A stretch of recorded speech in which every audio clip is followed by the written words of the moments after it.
যে তাই তো আল্লাহ রসুল সাল্লাল্লাহু আলাইহি ওয়াসাল্লাম বলছেন যে জাবের রাদিয়াল্লাহু তাআলা আনহু হতে বর্ণিত, তিনি বলেন রসুল সাল্লাল্লাহু আলাইহি ওয়াসাল্লাম বলছেন মান মাতা ইশরিক বিল্লাহি শাইয়ান দাখালান নার ওয়া মান মাতা লা ইশরিক বিল্লাহি শাইয়ান দাখালাল জান্নাহ।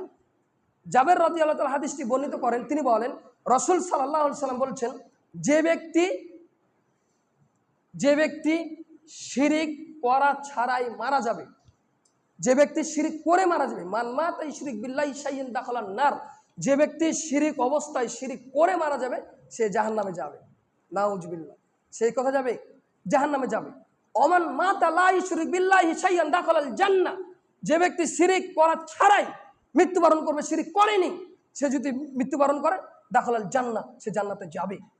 আল্লাহ রসুল বলছেন, হাদিস মুসলিম। কি বুঝলেন? হাদিস দ্বারা কি বুঝলেন? যে ব্যক্তি শিরিক করে মারা যাবে, শিরিক করেছে, আল্লাহ সুবহানাহু ওয়া তাআলার সাথে সমকক্ষ করেছে, আল্লাহকে বাদ দিয়ে অন্য কোনো ইলাহার ইবাদত করেছে, এই অবস্থা থেকে কোনো ব্যক্তি যদি মারা যায় সে সরাসরি জাহান্নামে যাবে, এটা আল্লাহ রসুল বলছেন। আর যে ব্যক্তি শিরিক করেনি, শিরিক করে মারা যায়নি, কোনোভাবে শিরিক করেনি, শিরিক করেনি, সে ব্যক্তি জান্নাতে যাবে, এটা আল্লাহ রসুল বলেছেন। কেন জান্নাতে যাবে? এখন আপনি বলতে পারেন যে পাপ করলো, গুনাহ করলো জান্নাতে যাবে, তেমনটি নয়।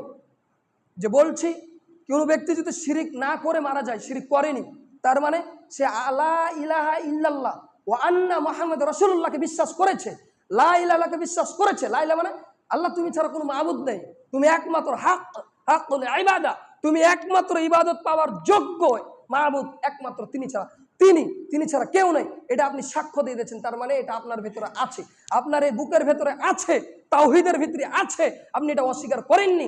লা ইলাহা ইল্লাল্লাহ ওয়া আন্না মুহাম্মাদুর রাসূলুল্লাহ, নিশ্চয়ই মুহাম্মদ সাল্লাল্লাহু আলাইহি ওয়াসাল্লাম আল্লাহর বান্দা ও রাসূল, এটা আপনি বিশ্বাস করেছেন, শাহাদাত দিয়েছেন, সাক্ষী দিয়েছেন, তো আপনার মধ্যে আছে। যখনই আপনি শিরিক করে ফেলবেন, যখনই আল্লাহ সুবহানাহু ওয়া তাআলার সাথে সমকক্ষ করবেন, যখনই আল্লাহকে বাদ দিয়ে অন্য কোনো ইলাহর ইবাদত করবেন, তখন আপনার লা ইলাহা ইল্লাল্লাহ কেটে গেছে, তখনই আপনার লা ইলাহা ইল্লাল্লাহ কেটে গেছে, তখনই আপনার লা ইলাহা ইল্লাল্লাহ কেটে গেছে, তখনই আপনি জাহান্নামে যাবেন।